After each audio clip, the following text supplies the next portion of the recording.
tara na po ulit mag-harvest. Mag-harvest po ako ngayon ng sweet mini peppers kasi magluluto po ang aking asawa ng peppers with sausage. Tara, hindi po akong samahan. Ang ganda ng tunog ng aming wind chime. Yan po yung aking little garden. Konti lang ang tanim ko. Hindi na po ulit ako nagtanim kasi uwi po kami ng Philippines this coming December. Yan, mag-harvest po tayo ng peppers dito sa aking munting halamanan. Ito yung aking little garden. Katatapos ko lang po silang gamasan ng isang araw. Ayan.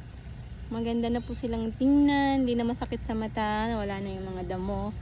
Pero po yung mga damo, inipon ko lang po sila dyan sa gitna. Kasi pag natuyo po sila, ibabaon ko po sila para magsilbing fertilizer ng ating mga tanim. Kaya wala pong sayang sa mga natatanggal kong damo sa aking garden. Wala yung sweet mini peppers. Pit na natin.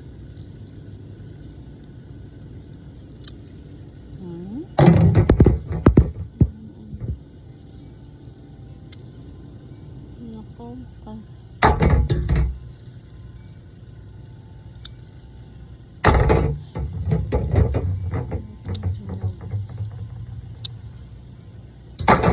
Hindi natin yung green.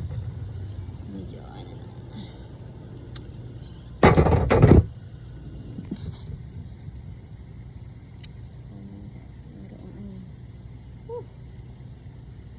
Mayroong something. Bugs.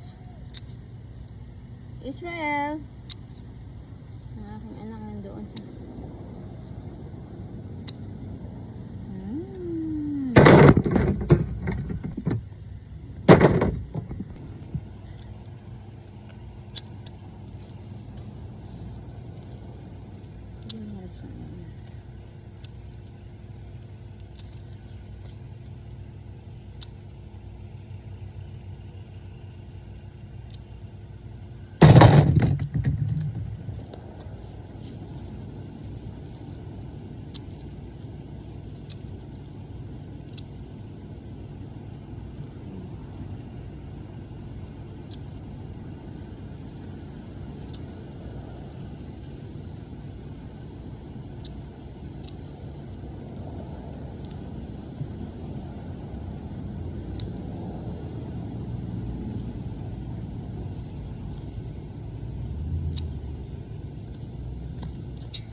po natin yung peppers natin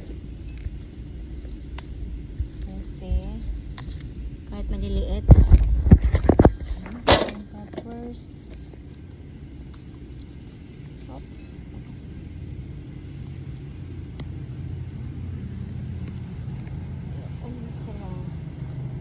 Something eating in my pepper plants. Oh,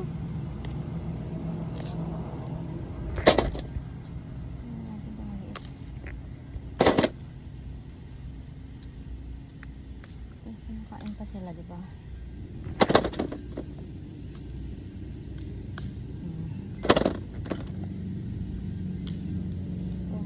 Wala na, oh, may ano na sila, may tama, sayang. Kahit tinanim ko ng marigold sa gilid. Ayan po. Harvest natin sa ating pepper plants. Meron pa dito, mga pa tayo dito.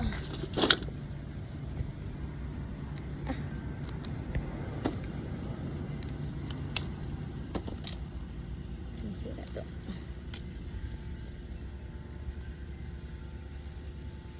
Uy, sayang naman. Paano yung pukot ang kanyang sanga? Sorry. Ito na iba. Okay. Medyo, ano na siya, medyo may dilaw-dilaw ng spot.